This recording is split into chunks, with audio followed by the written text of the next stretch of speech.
బట్టి మనము హ్యాపీగా ఉంటాం. కానీ ఈ సిచ్యువేషన్లో కూడా వాళ్ళు సంతోషంగా ఉన్నారు. ఎలాంటి సిచ్యువేషన్ ఉందండి వాళ్ళకి? సంతోషకరమైన సిచ్యువేషనా? భయంకరమైన పరిస్థితిలో ఉన్నారు, లేవలేని పరిస్థితిలో ఉన్నారు, వాళ్ళంతా గాయాలతో నింపబడింది. అయినా దేవుణ్ణి ఆరాధిస్తున్నారు. ఎప్పుడో తెలుసా వాళ్ళ ఆరాధన? ఎప్పుడు చేశారు చెప్పాలా మీరు? భయంకరమైన సిచ్యువేషన్లో. ఏ టైంలో చేస్తున్నారు? మధ్యరాత్రి. హల్లెలూయా. సిన్సియర్గా చెప్పండి అండి, ఎవరన్నా మధ్యరాత్రి ప్రార్థించే వాళ్ళు ఉన్నారా? దేవునికి స్తోత్రం. హల్లెలూయా. మరి విజయ్కి గట్టిగా చప్పట్లు కొడదాం. హల్లెలూయా. చేతెత్తున్నాడు. Very very good. దేవునికి స్తోత్రం. దేవునికి మహిమ కలుగును గాక. ఎందుకంటే వాడికో బాధ ఉంది ఇప్పుడు, అవునా? బంధకాల్లో ఉన్నాడు, అది విజయం పొందుకోవాలని లేచి చేస్తున్నాడేమో. దేవునికి స్తోత్రం. ఏది ఏమైనా దేవుడు మన ప్రార్థన ఆలకిస్తాడండి. నీ హృదయంలో ఉన్న ఆలోచన దేవునికి తెలుసు. నీ కఠినమైన పరిస్థితులు దేవునికి తెలుసు. తీరుస్తాడా లేదా? ఎస్. మన దేవుడు మన ఆశ తీర్చే దేవుడు, మన ప్రాబ్లం నుంచి విడుదలిచ్చే దేవుడు. మరి ఇక్కడ మనం చూసినట్లయితే 25వ వచనంలో, అయితే మధ్యరాత్రి వేళ పౌలును సిలయు దేవునికి ప్రార్థించుచు కీర్తనలు పాడుచుండ్రి. ఏం చేస్తున్నారు వాళ్ళు? కీర్తనలు పాడుతున్నారు. పాడండి, సంతోషంగా ఉండండి, ఎల్లప్పుడూ ఆనందించుడి. ఫిలప్ చేయాల మీరు. మరలా చెప్పుదును హల్లెలూయా. అవునండి, మనం ఎప్పుడు కూడా ఆనందంగా ఉండాలి. పరిస్థితులు ఎప్పుడు మనల్ని మరి నిష్ఠూరపరుస్తూ ఉంటాయి. అది జరగదేమో, ఇది జరగదేమో, అట్లయింది, అవన్నీ పక్కన పెట్టండి. దేవుని సన్నిధిలో మనం ఎప్పుడైతే సంతోషంగా ఉంటామో డెవిల్ ఏం చేస్తుంది తెలుసా? తోక ముడుచుకొని వెళ్ళిపోతుంది. నువ్వు ఇంకా అయ్యో ఇట్లా అయిపోయింది, నా పరిస్థితి ఇంకా ఇలా ఉంది, అయ్యో ఏం చేయాలా, కొంచెం ఏడ్చినావు అనుకో, ఇంకొంచెం ఏడిపిస్తుంది. కాబట్టి ప్రియమైన బిడ్డలారా, మనం ఎప్పుడు కూడా మన పరిస్థితిని బట్టి ఏడ్చే పరిస్థితికి మనం రావద్దండి. వచ్చినా దాన్ని జయించే శక్తి ఎక్కడ ఉందో తెలుసా? ప్రార్థనలో ఉంది, వాక్యంలో ఉంది, పాటల్లో ఉంది. సంతోషంగా పాటలు పాడండి, అప్పుడు నీ మనసు నిమ్మలమైపోద్ది. ఎప్పుడైతే నువ్వు ఇంకా దుఃఖపడతా ఉంటావో సాతాను ఇంకా నీకు చూపిస్తూ ఉంటాడు, అన్ని నెగటివ్ సెన్స్ తీసుకొస్తూ ఉంటాడు. నెగటివ్ ఆలోచనలు అన్నీ తెచ్చి పెడతాడండి నీ ముందు. నీకు అది జరగలే, ఇది జరగలే. ఏది మేలు జరిగింది ఎందుకు చూపియడు కదా? మేలులు ఎన్నో పొందుకున్నాం మనం. కానీ ఇక్కడ చూడండి, వాళ్ళు దేవునికి ప్రార్థించుచు కీర్తనలు పాడుచుండిరి, ఖైదీలు వినుచుండిరి. అప్పుడు సమాధానం వచ్చిందండి దేవుని దగ్గర నుంచి. ఎప్పుడు సమాధానం వచ్చిందో తెలుసా? కష్టములలో కూడా, ఇరుక్కుల్లో కూడా, ఇబ్బందుల్లో కూడా మధ్యరాత్రి వేళ వాళ్ళు దేవుణ్ణి ఆరాధిస్తున్నారు కాబట్టి దేవుని శక్తి అక్కడికి దిగి వచ్చింది. హల్లెలూయా. నిజంగా నువ్వు నమ్మితే దేవుని శక్తి నీపైకి కూడా దిగి వస్తుంది. తెలుసా? పరిశుద్ధాత్మ దేవుడు ఎప్పుడైతే నీపై దిగి వస్తాడో అప్పుడు నీ ఆటంకాలన్నీ కూడా కొట్టివేయబడతాయి. హల్లెలూయా. హల్లెలూయా. మీరు అనుకుంటుండొచ్చు, అబ్బా చాలా పెద్ద ప్రాబ్లం అండి అంటారు కదా కొంతమంది.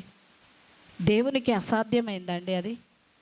నీకు అసాధ్యం, నీకు పెద్ద ప్రాబ్లం అది, దేవునికి కాదండి. దేవునికి సమస్తము సాధ్యమే. నమ్మమన్నాడు. ప్రార్థించినప్పుడు మార్కు సువార్త 11వ అధ్యాయం 24వ వచనం ఒకసారి చదవండి. దేవుడు అంటున్నాడు అక్కడ, నువ్వు ప్రార్థించినప్పుడల్లా వాటన్నిటిని పొందుకున్నానని నమ్ము అంటున్నాడు. హల్లెలూయా. హల్లెలూయా. తీయండి, ఎవరైనా తీసినట్లయితే గట్టిగా చదవండి ఆ వాక్యాన్ని. అందుచేత ప్రార్థన చేయనప్పుడు మీరు అడుగుచున్న వాటినెల్లను పొంది ఉన్నామని నమ్మండి, అప్పుడు అవి మీకు కలుగునని మీతో చెప్పుచున్నాను. హల్లెలూయా. ఏమన్నాడు దేవుడు ఇక్కడ? నమ్మమన్నాడు. విశ్వాసం ఉంచాలండి. మనకు ఎంత విశ్వాసం కావాలట కదా? ఆవగింజ చాలా చిన్నదండి. అంత చిన్న విశ్వాసం నువ్వు కలిగి ఉంటే గొప్ప కార్యాలు నువ్వు చూడబోతావు. హల్లెలూయా. అందుకే పౌలు శీలలు అలాంటి విశ్వాసం కలిగి మా దేవుడు తప్పకుండా మమ్మల్ని సంరక్షించే దేవుడని అర్ధరాత్రి వేళ దేవుని స్తుతిస్తూ ఆరాధిస్తుండే అక్కడ శక్తి దిగి వచ్చి ఏం చేసేసిందండి? చెరసాలని బద్దలు చేసేసింది. ఆమేన్. హల్లెలూయా కదా? అలాంటి శక్తిమంతుడండి మన దేవుడు. మీకు విశ్వాసం ఉంటే అలాంటి అద్భుత కార్యాలు మీరు చూస్తారు. దేవుడు ఇవన్నీ ఎందుకంటే మీరు ఇరుకుల్లో ఉన్నప్పుడు కూడా దేవుని స్తుతించాలా. హల్లెలూయా. నార్మల్గా ఉన్నప్పుడు అందరం స్తుతిస్తాం, హ్యాపీగా ఉన్నప్పుడు అందరం దేవుణ్ణి ఆరాధిస్తాం. That is different. నువ్వు కష్టాల్లో ఉన్నప్పుడు నువ్వు దేవుణ్ణి ఆరాధించు, అప్పుడు నీకు అద్భుతం చేస్తాడు దేవుడు. చూడండి, ఇక్కడ అకస్మాత్తుగా అక్కడ మహాభూకంపము కలిగెను, చెరసాల పునాదులు అదిరెను, వెంటనే తలుపులన్నీ తెరుచుకొనెను, అందరి బంధకములు ఊడెను. హల్లెలూయా. ఇద్దరు చేసిన ప్రార్థన వలన చెరసాల్లో ఉన్న వారి బంధకాలన్నీ కూడా ఊడిపోయాయి. హల్లెలూయా. నీ కుటుంబంలో నీ ఒక్కదానివే చాలు, నీ కుటుంబంలో నువ్వు ఒక్కడివే చాలు. దేవునికి ఇష్టమైన ప్రార్థన నువ్వు చేసినట్లయితే నీ కుటుంబంలో ఉన్న ప్రతి బంధకము తెగిపోతుందండి. ప్రతి బంధకము ఊడగొట్టేస్తాడు దేవుడు. హల్లెలూయా. నువ్వు అనుకుంటుండొచ్చు, అయ్యా నేను ఒక్కదాన్నే చేస్తున్నా నా కుటుంబంలో ప్రార్థన, నేను ఒక్కడనే చేస్తున్నా. నో ప్రాబ్లం, దేవుడు నీతోనే ఉన్నాడు.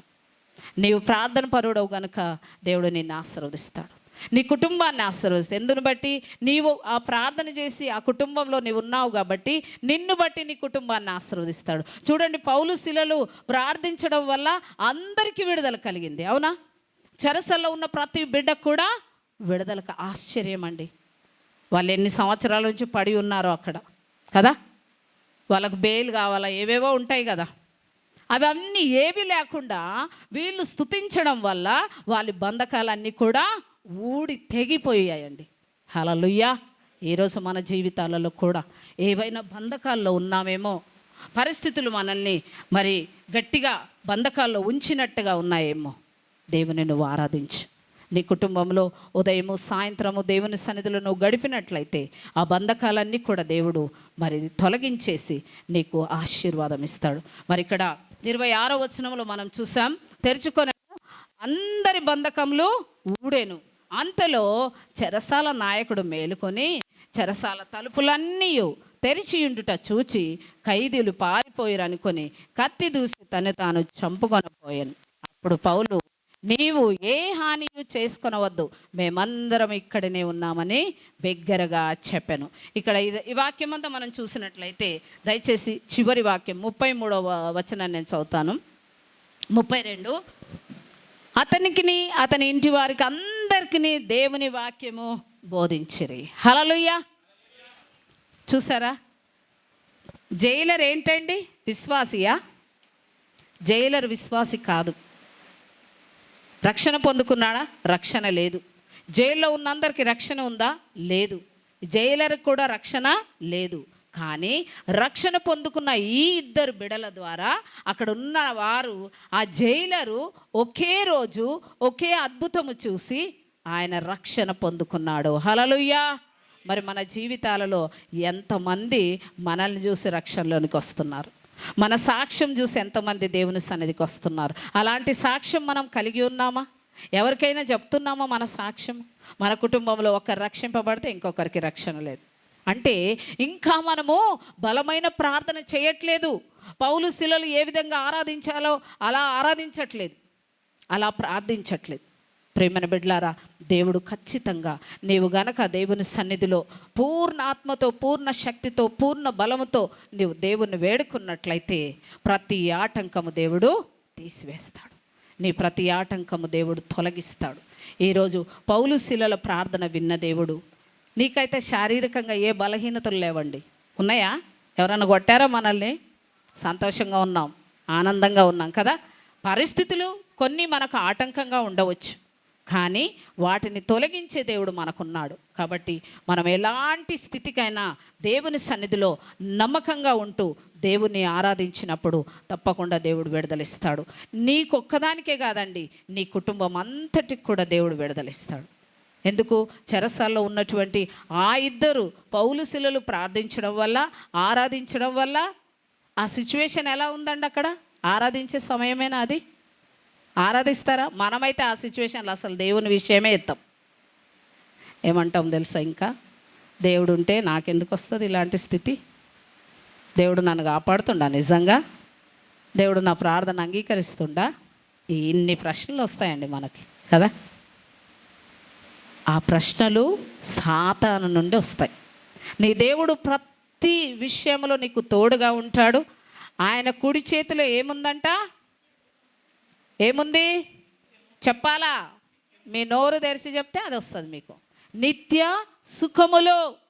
దేవుడు నిత్యం మనకు సుఖం ఇవ్వాలనుకుంటున్నాడు, సంతోషం ఇవ్వాలనుకుంటున్నాడు, ఆశీర్వాదం ఇవ్వాలనుకుంటున్నాడు, ఐశ్వర్యం అవన్నీ కూడా మన కోసమే సిద్ధపరిచాడండి దేవుడు కదా. ఆదాము అవ్వను సృష్టించక మునుపు దేవుడు వాళ్ళని సృష్టించిన తర్వాత సృష్టించలే. భూమి మీద సమస్తము సృష్టించిన తర్వాత వాళ్ళు ఆనందించడానికి ఆదామును అవ్వను అక్కడ పెట్టాడు. ప్రేమైన బిడ్డ, మన దేవుడు సమస్తము సృష్టించి మనము సంతోషంగా ఉండాలని ఇష్టపడే దేవుడు అండి. ప్రతిదీ కూడా నీకు సమకూర్చగలిగిన శక్తిమంతుడు. ఒకవేళ మన లోపల ఇంకా ఏమైనా బలహీనతలు ఉన్నాయేమో కదా. గలతీలకు రాసిన పత్రిక 5వ అధ్యాయంలో మనం చదువుతాం, శరీర కార్యముల నుంటే మనం పక్కన పెట్టాల. ఆశీర్వాదం ఊరికేనే రాదండి. హల్లెలూయా. మన శరీర కార్యములు ప్రక్కన పెట్టి ఆత్మీయ కార్యములు మనం ఎప్పుడైతే మొదలు పెడతామో, దేవునికి సమీపంగా ప్రార్థిస్తూ ఆరాధిస్తూ దేవుని మాట ప్రకారం మనం బ్రతుకుతామో, అప్పుడు తప్పకుండా దీవెనలు దేవుడిస్తాడు. చూడండి, ఒకే రోజు ఒకే రాత్రి వాళ్ళు ప్రార్థించి ఆరాధించడం వల్ల జైలర్ యొక్క కుటుంబానికి రక్షణ ఇచ్చారు. హల్లెలూయా. వాళ్ళేం సాక్ష్యం చెప్పలే అక్కడ, నమ్మండి రండి మందిరానికి రండి అని ఏం చెప్పలే. అక్కడ క్రియ జరిగిందండి, విశ్వాసపూరితమైన ఒక గొప్ప క్రియ జరిగింది. దాన్ని బట్టి జైలర్ వెంటనే తాను తన కుటుంబానికి రక్షణ తెచ్చుకున్నాడు. ప్రేమను బిడ్డలారా, మనం కూడా దేవుని సన్నిధిలో స్థిరమైన విశ్వాసంతో మనం ఎప్పుడైతే ముందుకు నడుస్తామో దేవుడు అద్భుత కార్యాలు జరిగిస్తాడు. కాబట్టి మరి ఇక్కడ 34వ వచనం 33లో, రాత్రి ఆ గడియలోనే అతడు వారిని తీసుకొని వచ్చి వారి గాయములను కడిగెను. వెంటనే అతడును అతని ఇంటి వారందరూ బాప్తిస్మము పొందిరి. మరియు అతడు వారిని ఇంటికి తోడుకొని వచ్చి భోజనం పెట్టి దేవుని యందు విశ్వాసం ఉంచిన వాడై తన ఇంటి వారందరితో కూడా ఏం చేశాడు? దేవుడు అదే చెప్తున్నాడు మనకు కూడా. నువ్వేది చేసినా ప్రతి విషయంలో నువ్వు సంతోషంగా ఆనందంగా ఉండు. మీరు అనొచ్చు, క్వశ్చన్స్ వేస్తారు మీరు, అమ్మ పరిస్థితి బాగాలేదు, నాకు ఇల్లే లేదు, ఎలా సంతోషంగా ఉండాలా? అడుగు, దేవుడు ఇస్తాడు. దేవుడు ఏమన్నాడు తెలుసా? నీతిని రాజ్యాన్ని మొదట వెతుకు, అప్పుడు అన్నీ ఇస్తా. వెతుకుతున్నారా? మొదటిగా ఎంతమంది ఉదయకాలంలో దేవుణ్ణి ప్రార్థిస్తున్నారు? రెగ్యులర్గా ప్రార్థన చేయాలా, ర్యాండమ్ కాదు. అప్పుడొక రోజు ఇప్పుడొక రోజు ఇక్కడ. Okay, very good. దేవునికి స్తోత్రం. దేవుడు మన ప్రార్థన ఆలకించి ప్రతిఫలం ఇచ్చే దేవుడు. ప్రేమైన బిడ్డలారా, ఉదయాన్నే దేవుని సన్నిధిని ఎవరైతే వెతుకుతారో ఆ దీవెనలు తప్పకుండా దేవుడు సిద్ధం చేసి మనకి ఇచ్చేస్తాడు. సో రెగ్యులర్గా మనం ఏం చేయాలి? దేవుని సన్నిధిలో ప్రార్థిస్తూ ఉండాలి ఉదయాన్నే. మరి ఆ రిజల్ట్ రాలేదని మనము ఆలస్యమైన ఏమంటున్నాడు దేవుడు?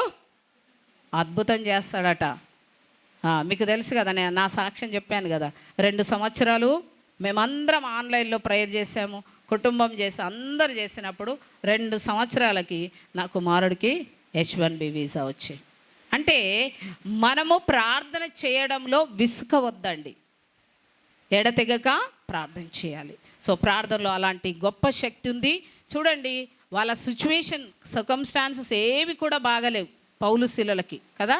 వాళ్ళు ఉన్న సిచ్యువేషన్ చాలా కఠినమైన పరిస్థితిలో ఉన్నారు, అయినా వాళ్ళు దేవుణ్ణి ఆరాధించారా లేదా? మనం అలా ఆరాధించే వారిగా ఉండాలి. వాళ్ళంత కఠినమైన పరిస్థితుల్లో మనం ఎప్పుడు ఉండమండి. ఉన్నారా ఎవరైనా? ఎవ్వరు లేరు. కొన్ని పరిస్థితులు రావచ్చు, కానీ అలాంటి పరిస్థితులు మాత్రము లేవు మనకు. కానీ దేవుణ్ణి అలా ఆ విధమైన భయంకరమైన సిచ్యువేషన్లో కూడా వాళ్ళు దేవుణ్ణి ఆరాధించడం నేర్చుకున్నారు. కాబట్టి దాన్ని బట్టి వారికే కాదు, వారి చుట్టూన్న వారందరికి కూడా బంధకాలు తొలగిపోయాయి. ఈరోజు నీ కుటుంబంలో నువ్వు ప్రార్థన చేస్తే నీ కుటుంబంలో ఉన్న పరిస్థితులన్నీ కూడా మరి దేవుని యొక్క సన్నిధిలో మనకు సంపూర్ణమైన సంతోషం దొరుకుతుంది. మన కఠినమైన పరిస్థితుల నుంచి కూడా మనం విడుదల పొందుకుంటాము. అలాగే హీలింగ్ అనేది కూడా మనకు, స్వస్థత అనేది కూడా దేవుడు ఇస్తాడండి. దేవుని సన్నిధిలో అన్నీ దొరుకుతాయి. నీ హృదయం దేవునికి ఇచ్చినట్లయితే ప్రతి ఆశీర్వాదం పొందుకుంటావు.